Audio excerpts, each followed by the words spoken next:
Bear গ্রিলসের অনুপ্রেরণামূলক জীবনী।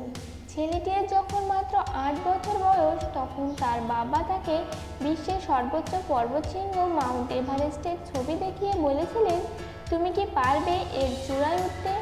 সেদিন বুঝেই হোক আর না বুঝেই হোক, ছেলেটি দীর্ঘস্বরে বলেছিল, আমি পারবো। মনের আশাকে বাস্তবে রূপ দেওয়ার জন্য স্কুল জীবন শেষ হতে ইন্ডিয়ান আর্মির সিকিম ডিভিশনে ভর্তি হওয়ার মনস্থির করল ছেলেটি, যাতে করে হিমালয়কে আরও কাছে থেকে জানা যায়। কিন্তু বিভিন্ন সমস্যার কারণে আর ভর্তি হওয়া হয়নি ছেলেটির। হতাশা চেপে রেখে কিছুদিন পর ব্রিটিশ আর্মির এয়ার ডিভিশনে কাজে যোগ দিল সে। আর মনে মনে স্বপ্নের বীজ বুনতে থাকলো হিমালয়ের সবচেয়ে বড় পর্বতশৃঙ্গ এভারেস্টের চূড়াকে নিয়ে। ছেলেটা ছিল তুখোড়, সাহসী এবং জেদি। ছোটবেলায় স্কুলে বুলিংয়ের শিকার হচ্ছিল নিয়মিত, তাই সকলকে মোক্ষম জবাব দিতে কারাতে শেখার ক্লাসে ভর্তি হয়। কঠোর প্রচেষ্টায় ছেলেটা সবচেয়ে কম বয়সে কারাতে ব্ল্যাক বেল্ট অর্জন করে। এই সাহসী ছেলেটি ব্রিটিশ আর্মির সবচেয়ে ভয়ঙ্কর ট্রেনিংগুলোতে যেতে কখনো দ্বিধা করেনি।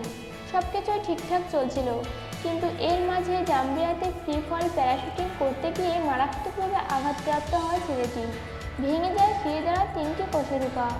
ডাক্তাররা বিভিন্ন চিকিৎসা করে ব্যর্থ হয়ে হাল ছেড়ে দেয় এবং বলে দেয় আর কোনোদিন হাঁটতে পারবে না ছেলেটি। তখন আর্মির চাকরিটিও ছেড়ে দিতে হয় তাকে। কিন্তু ছেলেটি এত সহজে হার মানার পাত্র নয়, কারণ তখনও তার মনে একটাই স্বপ্ন, এভারেস্টের চূড়ার। মনের পুরনো আশাকে পুঁজি করে রেখে ছেলেটি চেষ্টা করতে থাকে হাঁটবার। বারবার চেষ্টা করেও সোজা হয়ে দাঁড়াতে ব্যর্থ হচ্ছিল ছেলেটি, কিন্তু চেষ্টা চালিয়ে যাচ্ছিল সে। ডাক্তারের সব কথা মিথ্যা প্রমাণ করে মাত্র 1 বছরের মাথায় ছেলেটি আবার হাঁটতে শুরু করে। আর হাঁটতে শুরু করার 6 মাস পর ছেলেটি তার আজীবনের স্বপ্ন এভারেস্টের চূড়ায় উঠে সবচেয়ে কম বয়সে 23 এভারেস্ট জয় করে 16 মে 1998 রেকর্ড করে। ছেলেটির পর আরও 4 জন এই রেকর্ড ভেঙেছে। অদম্য সেই ছেলেটি মাত্র 35 বছর বয়সে চিফ অফ স্কট হয়ে সবচেয়ে কম বয়সে চিফ স্কট হওয়ার রেকর্ড গড়ে।